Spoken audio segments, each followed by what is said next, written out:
जो मतलब त मीर शाह नवाज़ खान जा माण्हू कुत्तनि वांगुरु असांजे ॻोठ जो चक्कर कटींदा था।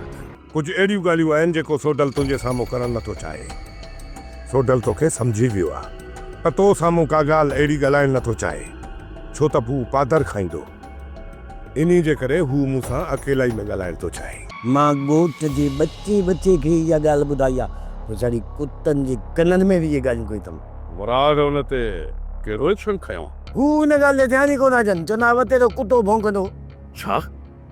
बाबा साईं का ग़लति ॻाल्हि करेसि या बाबा जानी? जेको मुंहिंजो अंदाज़ो आहे त पुलिस हाणे माठ करे कोन आहे हिते।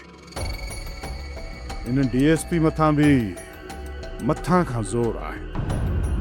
इन करे जेके बि क़ौमी पार्टियूं आहिनि ऐं जेके बि पंहिंजी मज़लूम आवाम लाइ आवाज़ उथारनि था, उन्हनि सभिनी मथां सख़्त मां सख़्त कदम खयों वेंदो ऐं उहो हाणे असांखे बि बख़्श कोन कंदा। खतरो आहे तॾहिं त चवनि था। छा तूं मुंहिंजे सिर खणण जे चक्कर में आई?